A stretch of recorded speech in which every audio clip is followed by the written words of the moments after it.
La Corée du Nord revendique le statut de puissance nucléaire. Elle affirme avoir fait d'importants progrès, en particulier dans le développement d'une arme atomique embarquée dans un missile balistique intercontinental.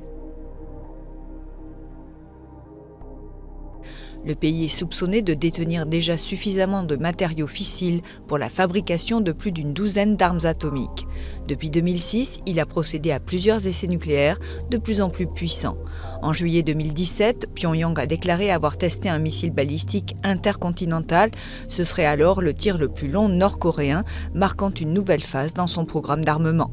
En septembre 2016, Pyongyang a affirmé avoir réussi à tester une tête nucléaire susceptible d'équiper un missile. En janvier 2016, la Corée du Nord affirme avoir testé une bombe H.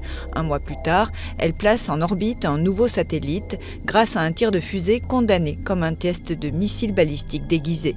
Le régime communiste travaille à ces missiles depuis plus de 30 ans. En 1984, Pyongyang teste une version Scud-B soviétique dotée d'un rayon d'action de 300 km. Puis le pays améliore la portée de ses missiles, 1300 km pour le Rodong 1, et en 1998, un Taepodong 1 survole le Japon avant de s'abîmer dans le Pacifique. Après un moratoire de plus de 5 ans sur les tirs de missiles longue portée, le pays mène en 2006 une série d'essais tous ratés, dont un Taepodong 2 censé pouvoir atteindre l'Alaska. D'autres échecs suivent jusqu'au succès en 2012 du tir d'une fusée UNA-3 d'une portée de 6000 à 9000 km qui réussit à placer un satellite en orbite.